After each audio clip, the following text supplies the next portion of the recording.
And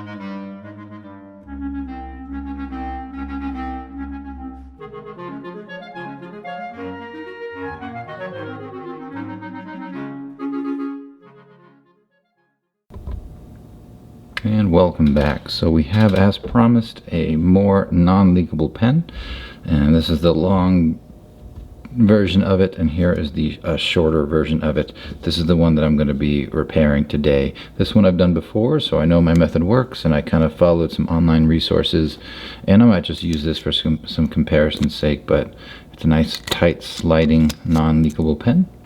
And so, actually saying that, when I was inspecting this pen, let me just kind of show off a little bit of stuff before we get to the full cleaned up version. But I was inspecting it, you know, looking at the chased pattern here on the cap, on this little sliding part of the barrel, and the barrel itself is not chased. It is smooth, and in comparison to the small one, a little more worn overall, but chased on here, chased on the sliding part, and it also has some chasing on the gripping area of the barrel. Like, it's smooth up here and probably smooth underneath this. I'm not going to take it apart just to check, but probably smooth, but it could go all the way back. But I was expecting a few things, and sure enough, I got part of what I wanted, or what I expected. So up here should be a patent date. There it is. Hopefully you can see a little bit. December 29th, 1903. Sure enough, and it's the same on this one, the same patent date. And then I was looking at the barrel to really see the Moore imprint, and also just kind of see how scuffed and beat up this guy is, and that's partly why I'm showing it off now. So let's zoom in and just kind of show the barrel in the glare. It's got some decent kind of light surface scratches into it, so it was a well-used pen. But as I rolled it, I did not see any imprint, and I took the loop and I really looked close. I just could not see anything. So apparently this longer version only has the patent date, and I'll see if I can get it close enough on the small one to show you what you would be looking for. Let's see if we can get the glare. There we go. So basically starts up here. So Moore's, sorry if it's not going to come through, but Moore's non-leakable, coming right up here at the top, and then you come to the middle, it says the Moore Pen Company. See if I can catch a different glare. The Moore Pen Co. There's the non-leakable part.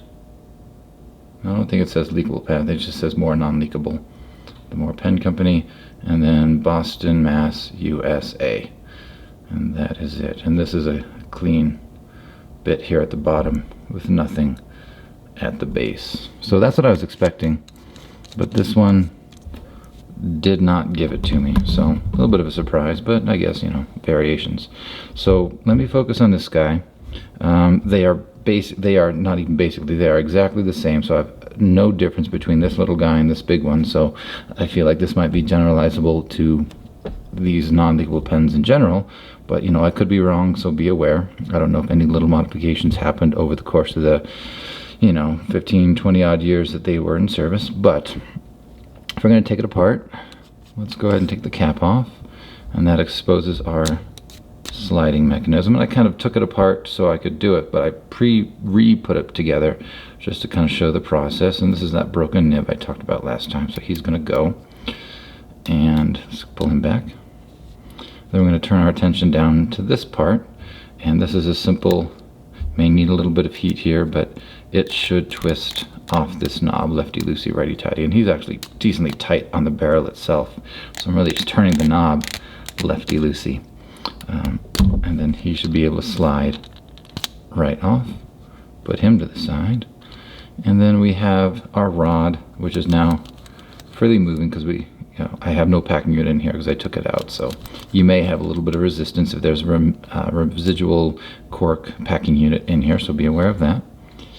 And maybe a little bit of heat here. I don't think this one needed it, but you may need heat right here because you're going to lefty-loosey this one and take off that knob. And all you really have is just the female insertion point for this threaded section here on the rod, and the outside threaded section that's going to go into your barrel sliding cover. I don't know what to call it, but we'll put that to the side. So you should be at this point now.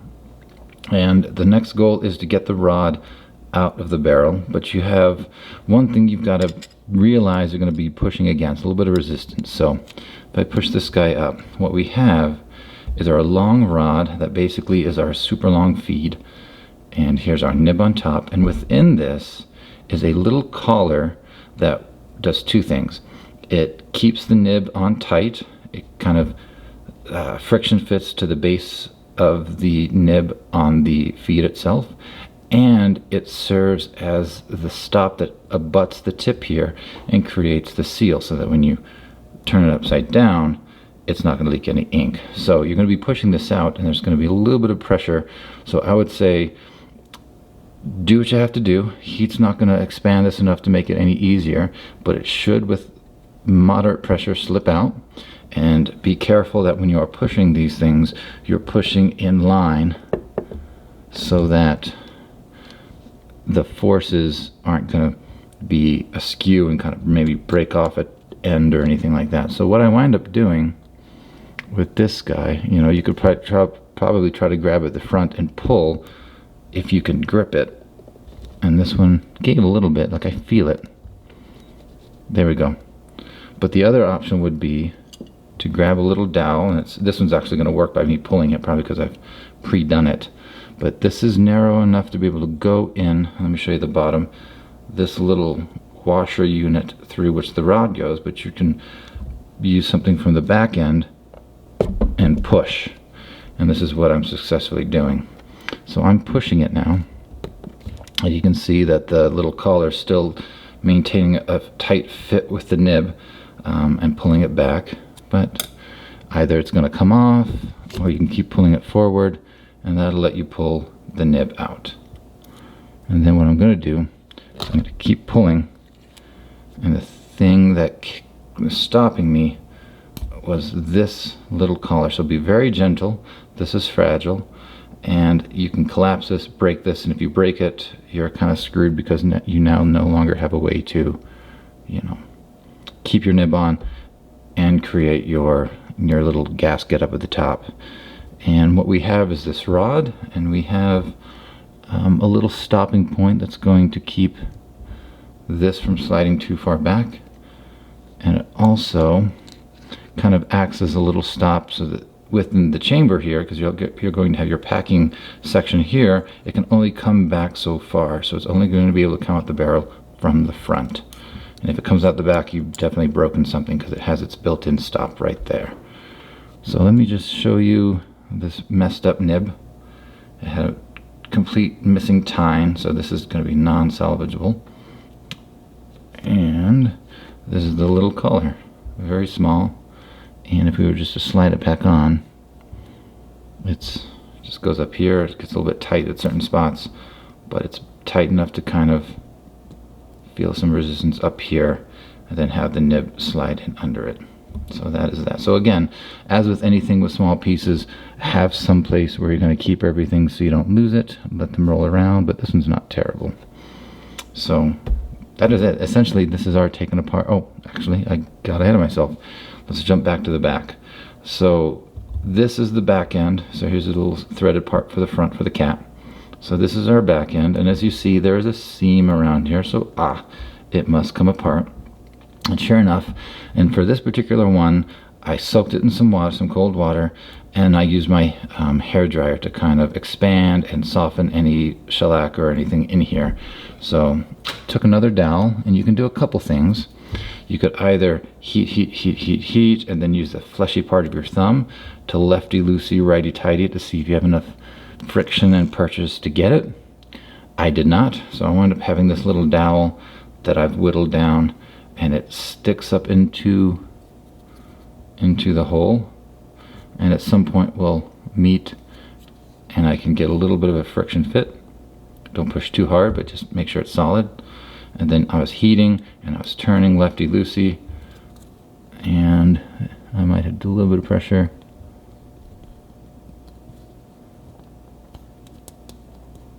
And it's going to be a little stubborn now. I'm going to take a pause. I might have to do a little bit of heat here just to expand it a little bit to loosen up the friction, and I'll come right back and show you what it looks like. Okay, and here it is. This is this little plug. If I zoom in, might get you to see it's a little threaded plug. There are threads on here. Yeah. Hopefully that's showing up. There we go. Maybe you can see that in the glare. But that is it. And it rests in this little chamber where hopefully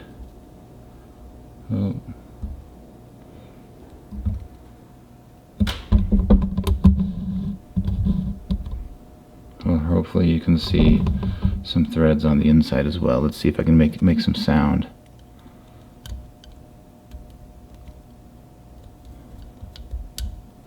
Yeah. It's in there. I can hear it. I can feel it, but yeah.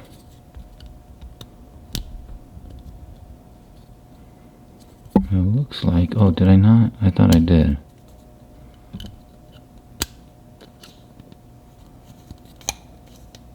There you go. There should be a second one. There should be two in there. So one is a little bit deeper, creating the stopping point where your rod is going to butt up against at this lowest point. You know, it's going to butt up against it, and that's going to contain the cork. And then you're going to have the topper one, which is this one. I guess they can both, either one, be in there. So the second one, if it doesn't come out, I wouldn't worry about it. Don't go digging it, don't go breaking it, because it's going to be set down in there. And as long as you pick out the cork that's in here, this is going to be good, you know. And of course it's only threaded so far, so it can only go down so far. So we're going to do, I now have the extra step of putting it back in and getting it set and making sure that I'm not just spinning my dowel in there and it's not really threading down. So maybe an unnecessary step to get this second one out, but these two little threaded guys are what create the base and then the top of the packing unit chamber. So if you have one, great.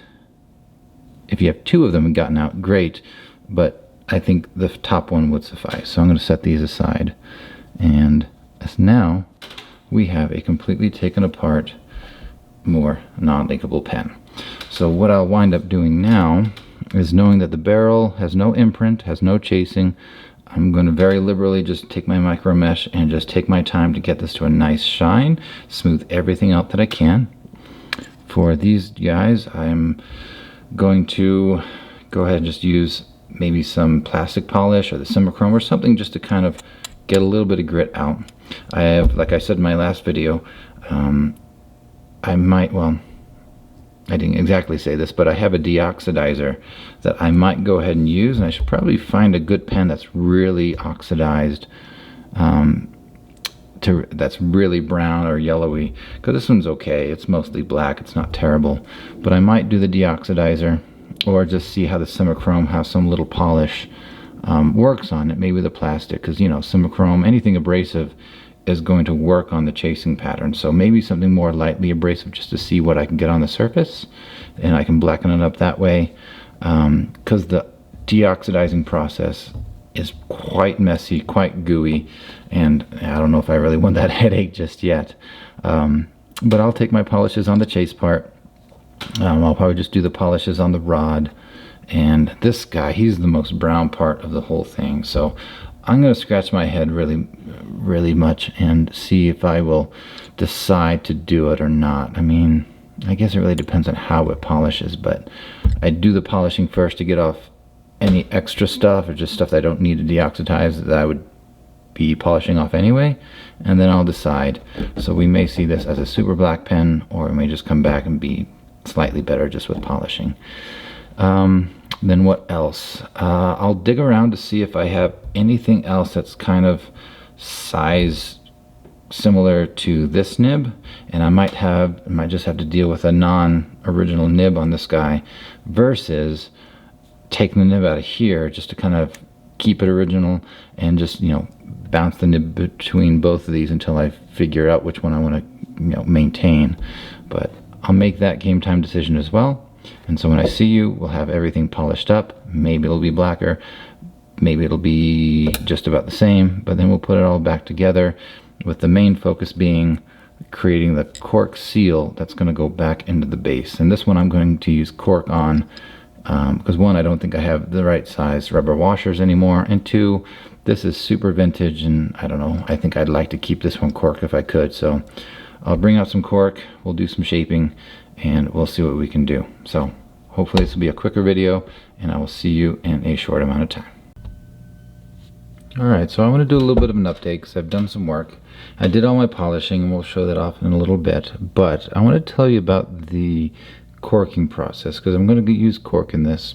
So what I wound up doing is I put back the little threaded piece so that it's now resting back at the base to be able to receive the cork and hold it tight, right? So I did that, and then I used, and I guess it's on the other side, but I just kind of took the rod and I put it down to meet it, and it just kind of estimated my space. And then I knew that I'm going to have another piece on top, so somewhere in this smaller area is about going to be the size that I need of cork. And I got a piece, just dropped it. Let me pause, find it, and I'll come, there it is. Haha. So I found a piece, I got a piece of cork, and I kind of cut it down to the height that it needs to be roughly.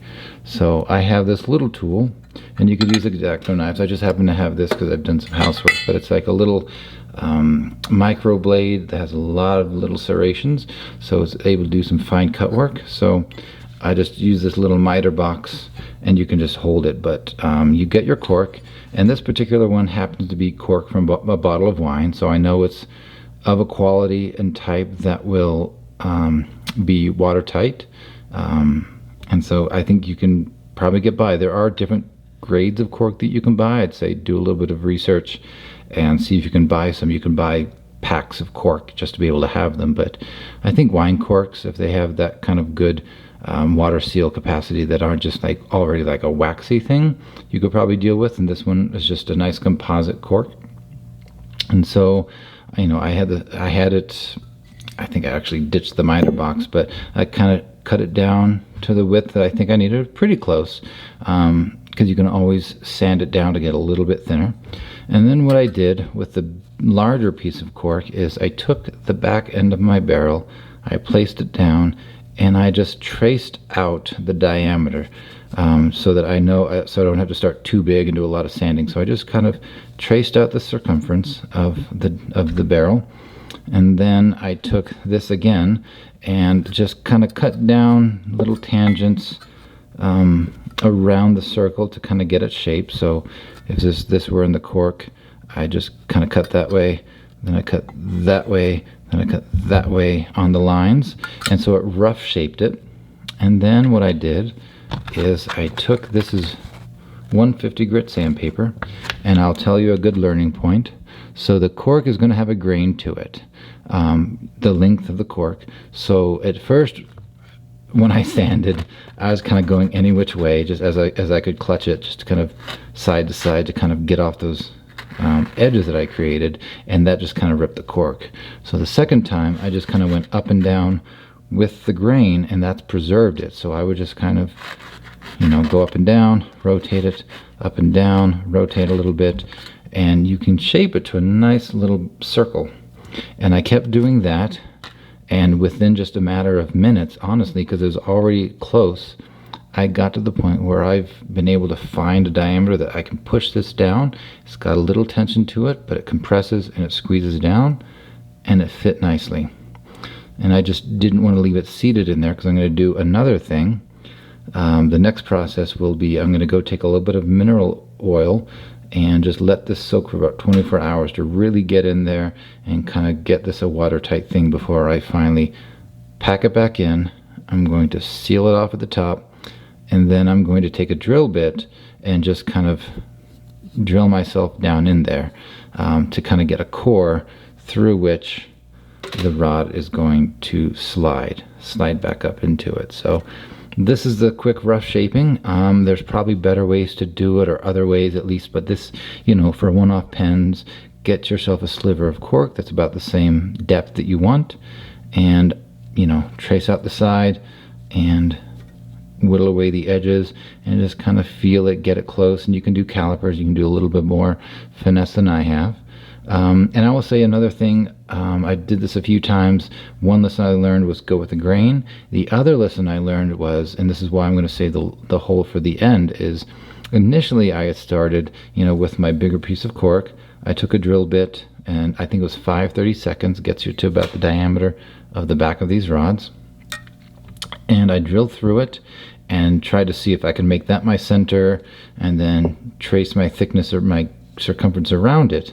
But that just kind of taking out the core early on made this little cork stopper a little more unstable. So as I was trying to sand it, it would just take chunks or it would crack, and it was just kind of hard to keep things centered. So I think do this as a mass before and fit it, get it soaked, put it in, and that's why I think in the end I'm going to do it by hand once I have this in place so that I know where my center is, and I can slowly and surely kind of get that center hole drilled out a little bit to introduce my rod. So that would be the biggest thing. Go with the grain, and I'm going to save the hole for last. So hopefully this helps. And if anybody has any other methods for cork or any better processes, feel free to leave a comment. Let me know. Happy to learn more. But yeah, I think it's just a little bit of whittling. So I'm going to go ahead and do my soaking of the mineral oil, and then we'll come back, and I think we'll just go ahead and pack it in and see how the hole drilling goes by hand. And hopefully, fingers crossed, it goes well. And then we'll basically be done. Just have to put it back together and see how it writes. So I will see you in a little bit. Okay, we're back, and it's been many days. I kind of didn't get back to filming as soon as I thought I would, but I had this soaking in mineral oil. Turns out I had it soaking for about 3 days, so it is hopefully good and saturated. That's my little cork piece. And so what I think we'll do in this bit is get the cork inserted, capped off with this little extra round bit that we took off before, and I'm just going to make a decision about how to get the hole drilled out through the center so that I can put my my rod. So let's go ahead and get this seated. As simple as just basically pushing it in. It's got a snug fit, not overly tight. And I'm going to use this just to kind of see if I can walk it down. Push, push, push. I should be able to come down and rest on the partner of this piece that is threaded in here as kind of the bottom stop. So it looks like I've come down to where I kind of expect it to be. It's not going down. I'm not going to force it and push it because I can probably break some threads, but it's decently deeply in there. And here's where I kind of debated. I guess I'm going to go ahead and put some shellac in here. Just a touch in the threads. Trying to get my light. Totally missed that.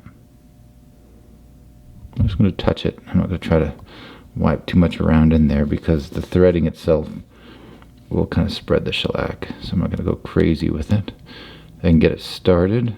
Started a little turn. I'm going to grab one of my little wooden dowels.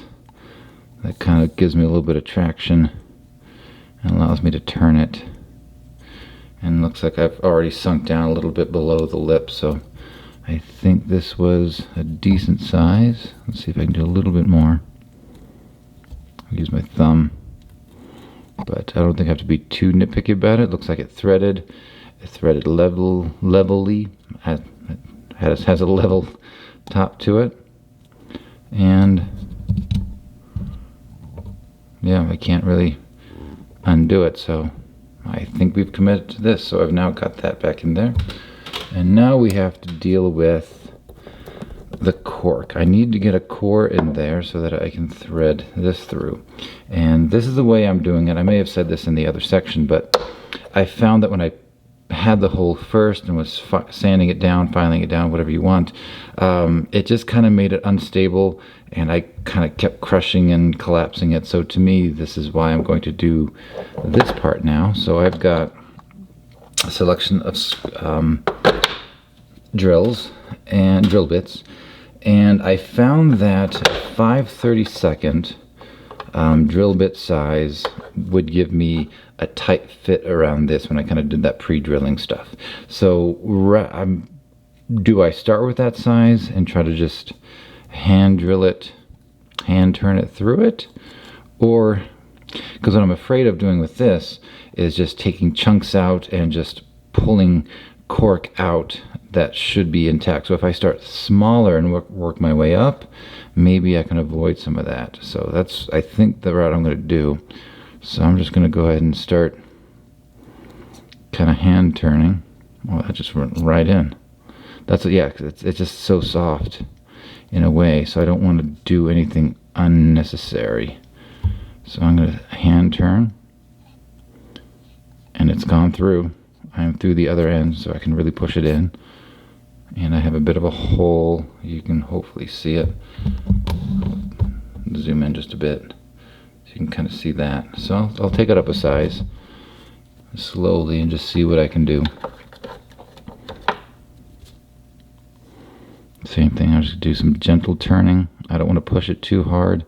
Let the drill do the work. Let the cutouts do the work, and I'm already through. So it's not hard at all. So I could really see myself jamming something in here and maybe taking a good chunk of unnecessary cork out. Okay, I'm going to go up size. That was 3/32. I'm going to go up to 7/64. Got some funky numbers. Just going to do that a little bit. Let myself go straight back and through. Try not to have any angle because I don't want to be going off to the side. I'm going to pull it back out. I'm going to see. So far, here's what I have. I can see the core now. I can see having gone through it. And it's a little bit off center, so I'm going to try to focus it over here, but maybe it's going to be just a little bit of a tolerance that in the end isn't going to matter. So I'm going to try to keep it as center as I can. I'm going to go up to 1/8 now. Got a couple of 1/8s, okay. Yeah, because that's going to start to take up most of the hole. So just very gentle. We'll let it work its way through. And then we'll bring it back out. So far so good. I can see the cork that I'm getting out is just little bits. I don't think I've seen a good chunk that would make me scared. So everything so far has been little bits, little fine bits. So far so good. And 9/64 is the next one I have. It looks like it's a little more naturally centered just because I've been letting bigger things go through. And maybe at this point, I don't know if I'm actually doing anything meaningful. Also, I've looked away from my screen, so I'm sorry if any of this is blurry. I guess I'll find out when I edit. So I do apologize for any headaches you may be getting. Okay. And I wonder if all that almost could just be good enough, because that's pretty centered. I like it. Let me see what happens if I try to walk this through. It feels a bit tight. I don't want to risk it, so I'm not going to do it. I'm going to go up to my 5/32, and then I'm going to grease this up. Will this even go through? Yeah, it's just the size of that diameter of that little threaded nut. I'll call it a nut. But yeah, now I'm basically just reaming it out, hoping it's the right size, that I didn't do too much. I think that's going to be good. I'll see if I can ream it around and get some light in there. But it looks like I still have, cork all the way around. It looks like I do have. I'm hopeful for this seal. So I'll probably undo it and do one final cleaning. But for the sake of the video, I'm gonna go ahead and just see what I can get done with a little bit of grease and put on back here. Let me zoom out. There we go. So I'm going to take some grease and I'm just going to put it here. Decent amount. Okay. Take this back up. Oop, wrong side. I just want to see my fit. I'm going to find the hole. There it goes. Pushing it, pushing it, pushing it. It's a little resistance, but it wasn't too hard. And now, that's definitely solid. I can't just, I've got to put some pressure. So I think the seal is good. Put a little bit more up here, just so I can pull some grease into it. Push and pull it, really get it soaked in from both sides. Okay, I keep going overboard and pulling it out, but there we go. Okay, I've got my fingers crossed. I hope this will be good.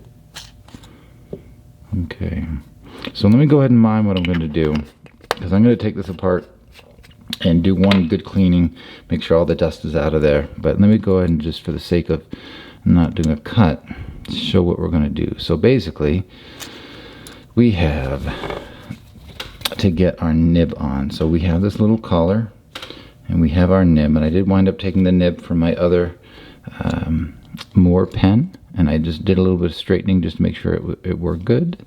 So I'm going to put this collar on first. I'm going to put this on afterwards and get it lined up. Kind of get it up in there. I'm going to push that collar on, and it's going to take a little bit of pressure. Let me find the bottom, make sure it gets threaded. Okay, and just push it in. There we go. So now hopefully that should come up to the top and seal. Looks like it does. Up at the top. That's what I'm looking for. Trying to see, if you look beyond the nib, there's that little bit of that collar right there. So I want it to be far forward as I can. And you can play around with it. I think I could, now my hands are greasy, but since it's really just kind of friction fitting it, I can pull it back out. Ah, it pulled the whole thing out. There we go. I might just have to figure out a way to play around and get the final fitting that I want. But that was actually pretty good. So I just wanted to show you that you can take it back apart and, oops, collar on first. Put that on. Put that up. And then collar is decently up. No, I should have taken a photo, but there we go. We can see if that'll go. But that's the idea. You just get it in the back. Is it seating itself? I think so. And just push it in and let it flex. There we go. And it kind of naturally stops because it's abutting. Oh shoot, I'm way. There we go. Sorry about that. I have no idea what you saw, what you didn't see. But when I review it, I'll see if I can do this again. But I think everything is nice. So what I'm going to wind up doing, push that back down. And I will take this part, the non-cap part. I can probably slide it on this way. Oops, wrong way. Slide it here. This is going to go two ways. It's going to go onto this first. My push-pull. Now it's going to be easy. And I can thread this on here. And that is now that. And it should let that come full stop up to the front. And that's the part I'm going to have to play around with. I can do some water testing to see if that makes a seal. But I just want to get that color as far forward as I can so that it's going to butt up, and whatever, if it's a little too far, it'll be slightly pushed back just by getting that lever pushed up. So I'd rather seat this little too deep than too shallow, so that pushing it forward will push that color back to the place it needs to be. But I would pull it back. I've got my lid on, and that is it. So let me go ahead and kind of undo all this. I want to make sure all my little corky things are out of there, so I'm probably going to wind up using a little bit of water on the inside, flushing everything out, wiping everything down, re-greasing, doing exactly what I did, and I will review the stuff I was doing to make sure that it wasn't just some blurry mess, since I was so close to the camera and zoomed in and didn't realize it. But I may have to come back and do that, but that is it. And if I don't have to repeat anything, then I'll come back and we'll fill the pen right with the pen, and we'll talk about these more safeties. So I will see you in a little bit. Okay, we're back, and what a past day it has been for me to kind of get this thing finally up into writing shape. So where I think I last left you was the final put together, and it's a little bit wet because I have been messing with it today, and it was a bit of an effort, to be honest with you. So the nib itself was not perfect. Get some moisture off this. And so I did some straightening and some aligning of the tines, and I think I got it to a pretty good spot. And it's a little bit off. Like, this was a bit of a challenge because I think it was an imperfect nib to begin with. If I show you, and maybe you can see it, the split in the tines, maybe we can get close, is a little bit off center. So it's almost like a heart, but rather than coming, oh my gosh, from the middle, it's almost kind of off to the side. And so it's asymmetric kind of starting off, which kind of makes the tines a little bit different. And I almost felt like there was a bit of a bend off to this, coming off to the right as you look down. So I really had to try to straighten that. And because of this weird off-center cut, I almost felt like it was so wide. I really had to do a lot of pushing together, straightening, pushing together, straightening, kind of trying to narrow that gap as much as I could to get it right. Also, this is a stupidly flexible nib, so if you look at it wrong, it almost got back out of alignment. I probably just did something to it there. I'll have to double check. And then the second part is, when I was water testing it, like the seal back here, totally fine. Nothing ever leaked. It felt great. And then when I would turn it upside down, just stream of water would come, but it came from the tip. And so when I looked closer at the feed nib, the feed itself had kind of a downward turn, like it did not seat itself well to the nib. So there's definitely a gap, and so it didn't have capillary action. It didn't have any kind of force to keep water, just thin, so I didn't expect that to necessarily stay in. But when I tried it with ink, ink would do the same. So what I wound up doing is taking very hot water, not boiling, the kind of what I've done with some of the other like hooded things to get sections off, is I would put the tip of this in, and sometimes just the rod itself, just this little feed part of the rod, and then would soak for 30 seconds, 60 seconds, get it nice and hot.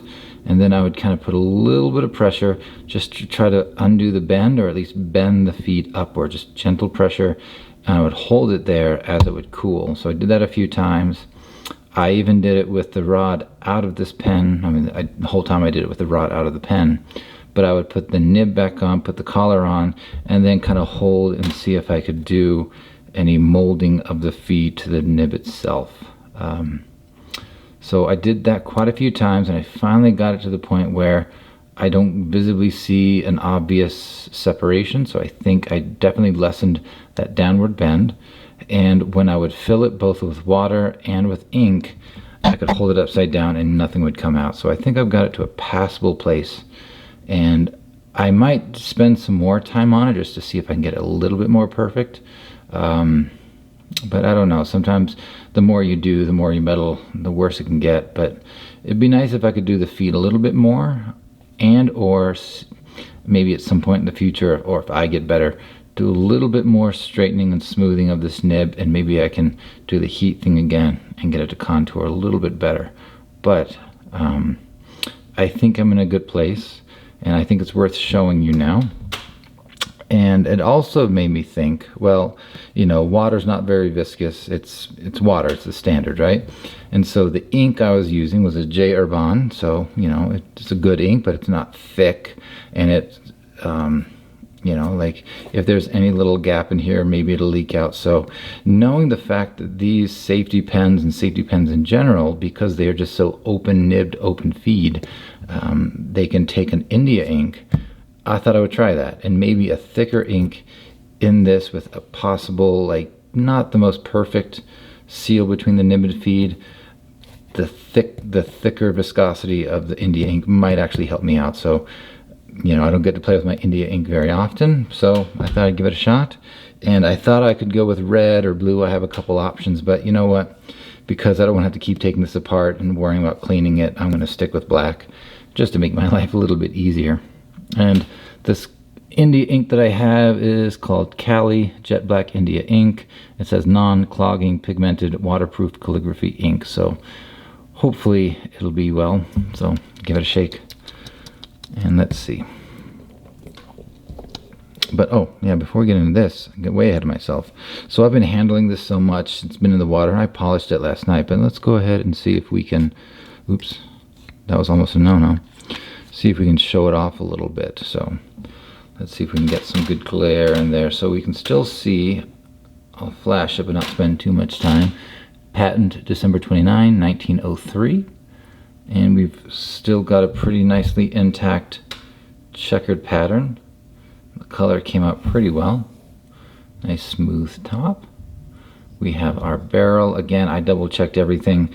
It is smooth as can be. Let's wipe some water off it.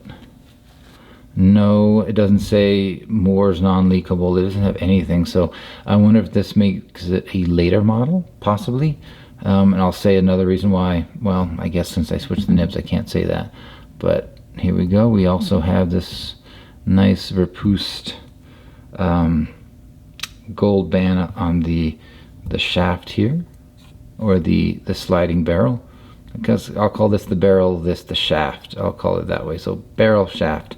So we have a nice kind of preserved gold on both of them. The gold has been well preserved. I don't see any real loss. The bands themselves are nice, firmly in place. And we have our smooth end knob, and it screws nicely into the back shaft. And I almost kind of see, I can imagine that there's maybe a little bit of shrinkage in this shaft over time, because it almost seems like it flares out right here. So the thickness or width was preserved, and it's maybe shrunk a little bit over time. And it might be so subtle you can't tell, but to my eye there seems to be a little bit of a flaring out right here at the tip where the knob screws in. And then of course I can take this off, and I was very happy for my water seal because nothing ever leaked out the back. And I've gone ahead and just re-slathered it up with lots of grease just to make sure grease is in there. Nothing leaked, but I will say that there is a little bit, maybe there's water, and now I don't know because I put so much grease on it to really get it inside, but nothing ever frankly leaked out. And so there we go. I'm getting a little bit of remnants of my previous ink endeavor, and that's why my hands are so inky today. So there's a little bit probably soaking through. So hopefully as the cork seal kind of gets some of that stuff into it, and maybe it isn't perfect. Maybe I do need to revisit this, but yeah, I'm gonna say it's not probably perfect because I am getting a little bit of residue on the chamber. So I might, if I redo it, I will maybe leave the hole a little bit smaller, maybe not take it up to the full diameter of the 5/32, maybe leave it a little bit shorter so that it's a little bit tighter around the bar. So something to consider, but overall it's doing the job as I've tested it with water and all these other things. So a little bit of residue not being rubbed off completely, but even then I think for now it's going to be okay. Yeah, it's still, yeah, so there's a little bit of something I should probably do, but method is sound. I just have to tweak it. So let me get that back up there. Here we go. And am I zoomed out? Let's get the India ink in there. Here we go. So I'm going to take my eyedropper and get a good fill. Oop. Doesn't take much apparently. Maybe I just shoved it in there way too fast, but it is a small barrel. Yeah, I'll call that my fault. This is a messy day for me. Dum, dum, dum. Actually, let me take advantage of the safety, and we'll just get rid of this piece of paper. I'll just fold it up for now, and we'll be... Yeah, that works. Okay, so let's see, do I need to move this? Maybe, just to kind of give myself some room to write. Figure this stand out. Okay. Okay. Whew, here it goes. We'll undo it. We'll extend. Okay, okay. It's definitely well coated. Moment of truth. No leak. Let's see if it'll start writing. And we got some writing. Okay, so let's move this, and I'll show the camera in a different angle just so I can have a little bit of ease and comfort writing. So this is the more non-leakable safety pen, we'll call it that. Okay. And these things are quite old. Like, these are one of the first safety pens that were kind of functional and mass produced. And so I think I may have mentioned this before when I just talked about the safety pens, but it was about the 1890s, late 1880s, early 1890s that kind of got the patents involved that started generating these pens. And these came out, I'm going to say I read about 1896 to 1898 is kind of when the first production models of this particular Moore pen came out. And it's this, you know, of the safety versions, this is probably the most straightforward because it just had a linear kind of forwards, backwards. You slide through the seal and you make a seal at the front. So as far as safety pens go, probably a very simple, straightforward mechanism. And I think I saw that if you break it all down, you only have about 9 parts for the pen in general, and most of those are like, you know, cap, barrel, the sliding part, the nib, and the collar. So all fairly simple, straightforward parts, and the real things that make it this particular type of pen are the cork. Oh, am I drawing? Uh-oh, there we go. The cork seal, the 2 surrounding gaskets, or threaded sections, I guess, the ones that kind of hold the cork in its place. And then of course you have the collar, which holds the nib and makes the forward seal.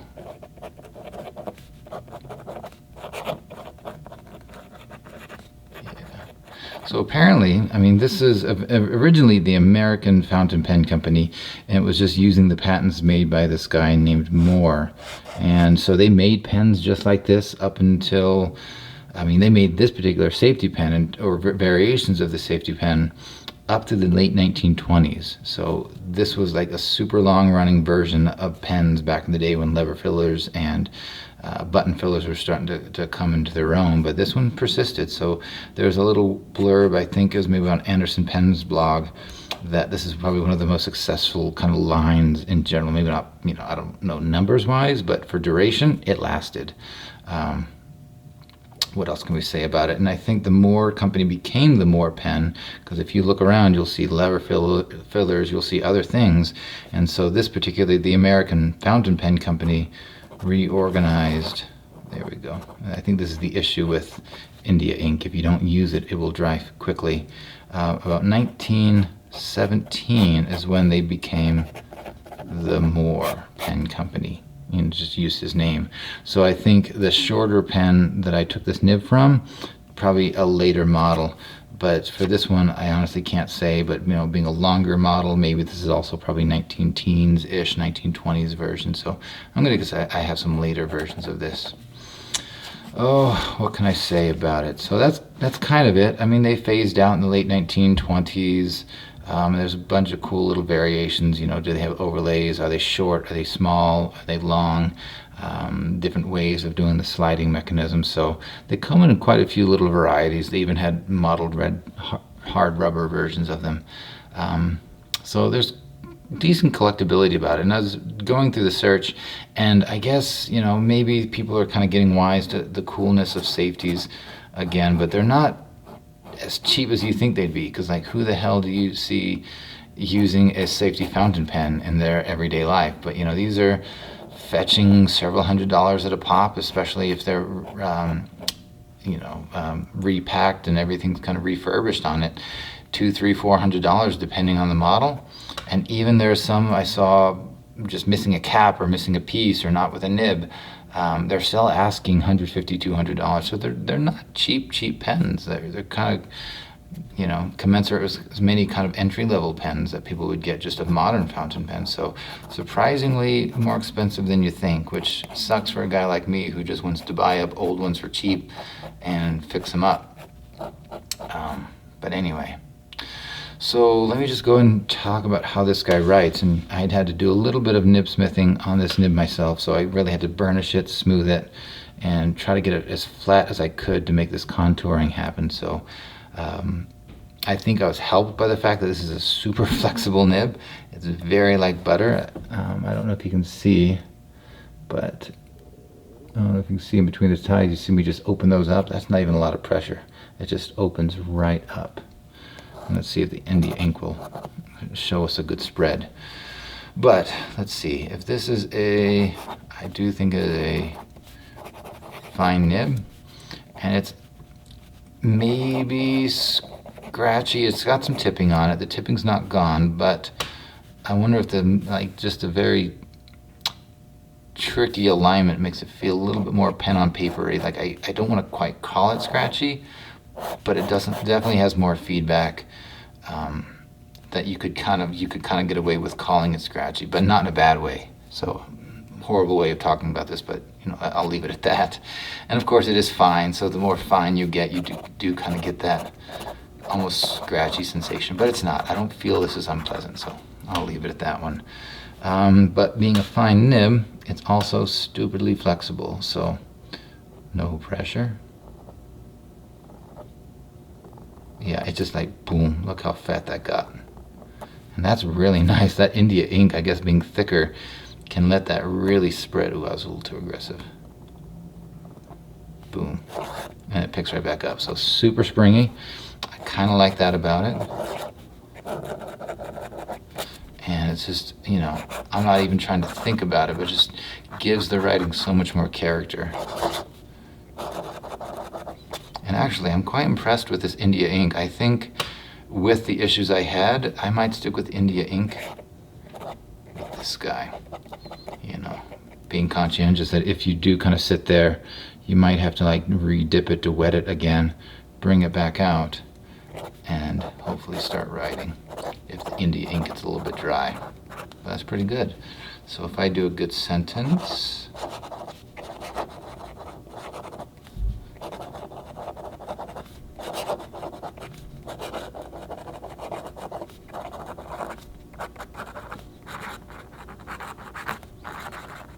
lots of character, lots of flexiness, spreading, thinness.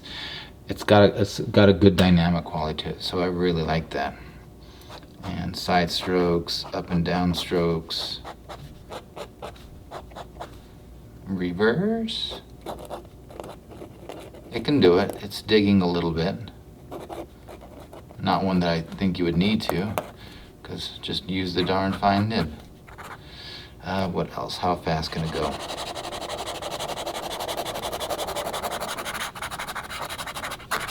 Yeah, decently fast. until I lose a little bit, but so maybe not something you go super fast on, but definitely a nice, fun writing experience. What else do I do? I guess we could see how wet it is, but there's India ink, so I don't even know. I don't even think about this. Ooh, look at that. That's black as heck. So, yeah, it lays down a good amount of ink. And India ink, I mean, I don't use it that much, so maybe that's par for the course. But it's a good writer. It has good flow. Feels like the tines aren't too spread apart on this one. I did a decent job. I can see the bottom of the nib is definitely inky juicy, so I wonder if at periods I would get a blob to come out, or if that's just the nature of the India ink. There we go. I would say definitely be on the lookout for drying out, so maybe have a wet paper towel just to kind of dip it and rub it just to kind of get things flowing again. What else? I think that's it. I'm going to go ahead and turn this and let you see a little bit of what I see. And I'm going to retract my nib. Actually, I'll let you stare at that for a second, and I'm going to check out the back. Let's take off this little sliding shaft, and let's see if, yeah. So I might need to rethink my seal. I mean, a little bit. It's not gushing, and maybe over time this is going to go away as it absorbs moisture, expands, and maybe just kind of gets fixed with a certain amount of ink. So maybe this cork will be fine, and I'll just give it some time to do its thing. But I could also come back and, you know, reshape another cork. So not terrible. I just hope I didn't shoot myself in the foot when I put shellac on this little top threaded section, but you know, it's not been sitting there for 75, 80, 90 years, so hopefully I can get that off with a little bit of heat. So I think I can still kind of get it in here and keep this pen working. So let me do this. So let me actually tilt in focus and let you kind of see some of the writing that I've done. And it was pretty good, aside for the drying issues. I don't think it was a skipping thing. I don't think it was a flow thing necessarily.